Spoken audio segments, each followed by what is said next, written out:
I was living the life as a producer on a very, very highly popular and highly rated program called Big Brother.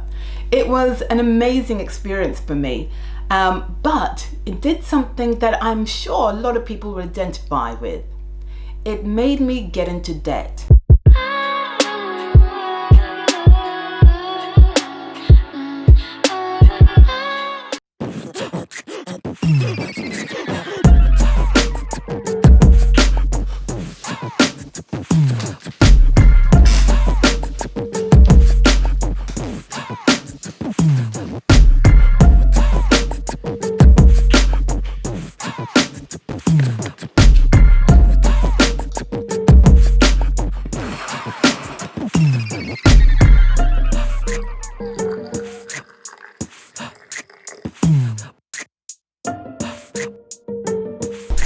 Hi, it's Naomi Sesay here, doing something different.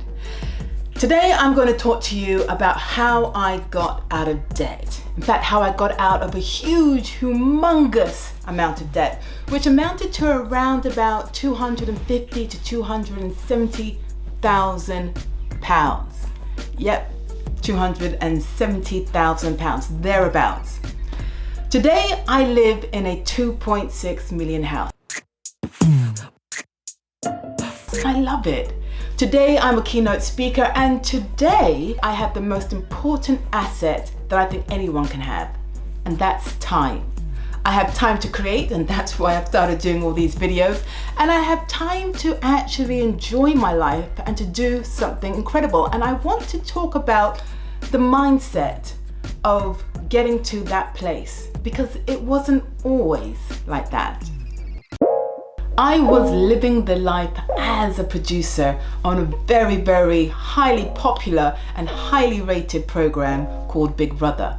It was an amazing experience for me, but it did something that I'm sure a lot of people will identify with. It made me get into debt, because the moment I started having a high-flying job, I started spending more. I started buying cars and jewelry and going out to eat, and the more I spent, the more it seems that these credit card companies kept on sending me more and more cars and tempting me to buy. And so I started racking up a lot of debt, but something happened. I suddenly started to dislike working in television. I had this strange feeling in my gut that this isn't what I was supposed to be doing. And I also felt that every time I looked for a new job, I had that queasy feeling of here we go again. So I quit. I quit television back in 2003. But when I quit, that was my one income. And I didn't know what else to do. And I had all these debts. I had all these bills to pay. I had all the electricity and the council tax. And I also had young children at the time as well. So how was I going to pay for all of those debts? But also, how was I going to get to the place that I really wanted, which was financial freedom? What was I going to do? A friend of mine sent me a book, and it was a book on property. And I suddenly had this blinding realization that I had been conditioned to create and to structure my life in a way somebody else wanted me to structure my life. We all know it. It's go to school, get a job, pay your bills, have a nice life. Didn't quite work out for me that way, because even though I did get to the point of having a nice life, I hit a ceiling. I hit an invisible ceiling. Me being black and female, couldn't get any much higher than what I was at that time. So more debt was coming in. As I was spending more, I was getting more and more in debt. But my level of income kept on staying the same because I had hit that window. So for me, it was like I either had to jump ship and do something else, or I had to battle through my debt and live a life of robbing Peter to pay Paul. I understood for the very first time what assets were about and what liabilities were about. That the fact that I had a car and the fact that I had all the nice things and all the nice jewelry weren't actually assets. They were huge liabilities.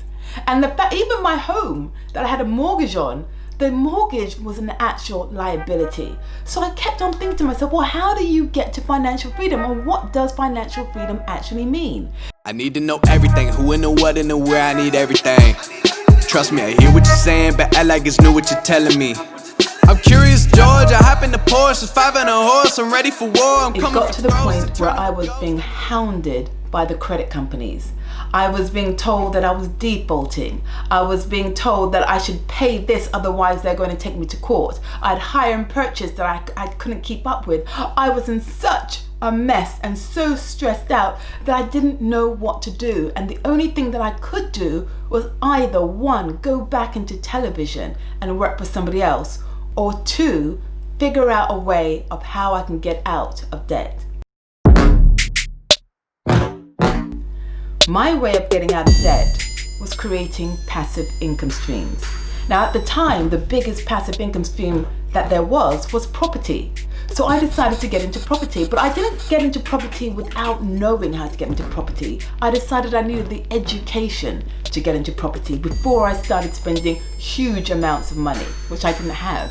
It was somebody else's money. Way back in the 2000s, there were loads of seminars about investing in property.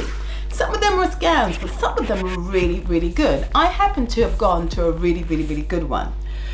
And I went to this free seminar, and they had told me that in order to progress in my education, I had to pay an extra £16,000 in order to learn how to invest in property properly. I was flabbergasted because I realized that the education that I did get, and I went to business school, didn't equip me for the financial life that I actually wanted to live. I was equipped with the education that told me that I could work for somebody else. I wasn't equipped with the education that told me how I could work for myself, even though I went to business school. So I spent the 16K on the property investment education. And I figured, well, if I spent that £16,000, the properties that I would eventually buy would churn out passive income. And that passive income would pay for the £16,000 that I had to borrow again on a credit card in order to pay for the education. And people were saying to me, Naomi, you are nuts. You're getting yourself even more into debt. But I had this feeling again that, no, I've got to do this because this is my only way out. You know that? When you get into this kind of like this place between a rock and a hard place and you don't know where to turn, and the only way is going straight through. The only way that you can see clarity is going with your gut, because you know that your gut is telling you something that nobody else around you could see but you. So I trusted that gut feeling and I did the course. And I bought my first property again with borrowed money, because I was taught that when you get a credit card, don't use the credit card to spend, use it to invest. And that's what I did. I actually, because I had so much credit because of the way I was spending, I started to use the money to invest, but I still had all this debt. So what could I do about all this debt? And I understood one thing. You cannot be super wealthy unless you get rid of your bad debt, because that bad debt incurs interest which compounds, and that compounding is what's going to kill off the rest of your income. So what I did is that I decided that I was going to present, because I was a presenter at MTV and I knew that I could actually speak in front of people. So I worked my way up of buying property and then said I can help to teach back how my experience of how I bought property. And they said yes. And it was being paid really well. And that was my first time that I started public speaking. Now the public speaking helped me, the money helped me to pay off the debt of the 16K that I incurred for the property. But it wasn't all. I still had all the backdated credit card debt that I had racked up since I started working in television. So how did I pay that off? Well, eventually, after about a year or so, when everything kind of leveled out in my properties, my properties started to churn out income. And that first property churned out £150 when all the mortgage was paid off and all the bills were paid off, gave me an extra £150 that I put in my pocket. I did that twice, and then I did that 3 times. So doing that 3 times meant that I had £450 of passive income coming into my pocket every single month. Now, I was still speaking for the wealth creation company, and I was also getting that income coming in, but that income was going to be paying for my lifestyle and for my bills that I had on an everyday basis. The income that I got from my property was now starting to pay off the debt that I had incurred from television. And I kept on doing that until my debt suddenly started to dwindle and get smaller and smaller and smaller. But there was another way that I started to get rid of my debt.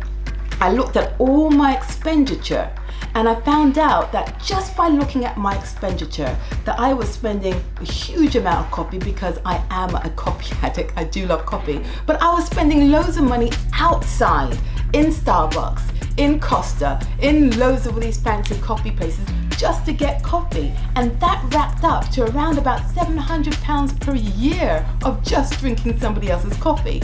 So I now stopped doing that and started to grind my own coffee, and I found that the coffee tastes much better actually. I started to grind my own coffee. I also found that I bought a huge amount of magazines, which I didn't actually read all the way through. Did I actually need those magazines? No, I didn't. I can actually find those magazines online now and actually get a subscription, which was much less than actually buying the magazine, because the magazine started going up to about £4, £7. And the magazines that I wanted started to get really expensive. I had bought shoes that I didn't even wear. Shoes that I thought I would like. I paid for them, I bought them, went out once with them, didn't wear them again. So I had a whole wardrobe of shoes that I didn't wear. So I put them all on eBay and got money that way. And each time I started to figure out on this expenditure sheet the things that I did not need, the things that I could delay the gratification for until I actually could afford it without owing anybody else. I started getting that money back and paying off my debts. But there was another way that I got rid of my debt. I placed all the credit cards onto a spreadsheet and had a look at what I owed to each and all the dates that I owed it to and all the interest rates that were compounding for each of those cards. I chose the card that had the highest interest rate, that was literally that if I didn't pay it for that month, they would whack on another £12. I took the one that had the highest interest rate and battled that one first. So I put over and above the amount of money that I was getting paid for my speaking, I put over and above the amount that I had to pay every month. So if I had to pay, they say 50 quid a month, I'd put down 100. And I'd put that on a direct debit. In fact, I put all of my credit cards on a direct debit, so I didn't have to think about it, making sure that the money that I was earning from my public speaking was actually going into the same bank account where the direct debit for my credits was going out. When one of the credit cards got paid off, then I'd put that same amount onto the second one. And when that got paid off, I put the same amount onto the second one. In the meantime, whilst I was actually attacking the first one with the highest interest rate, all the other ones were on the minimum rates until I got to them. And that's how I got rid of all my debts. The other thing that I did in order to improve my credit score was that I started to take out money from a credit card, say like about 2,000, 5,000, but I didn't spend it. I transferred it to another card that had debt on it. And then I took that card when after the month was finished with that one, I took out money from that card and I transferred it to another one. So it looked like I was actually paying off my credit cards when all I was doing was literally taking the money, moving it somewhere else, taking all that money, moving it somewhere else, so that my credit card company was just seeing that I was actually paying off.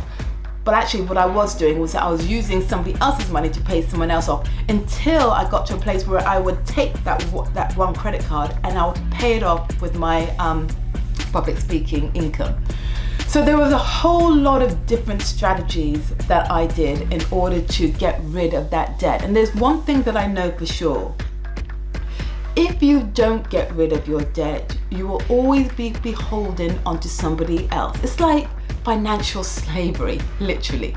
Not only are you working for another company and you're giving away your expertise and your values and your skills, and you're getting paid just that one income, you're also racking up debt and you're paying the bank interest for you having the privilege of going out to eat, or spending on shoes you don't need, or spending on magazines that you won't read, or coffee that you would have drunk and then it's gone, or holidays that you would have taken and then gone, but you would still incur interest on the debt from that credit card. It just seems absolutely ludicrous.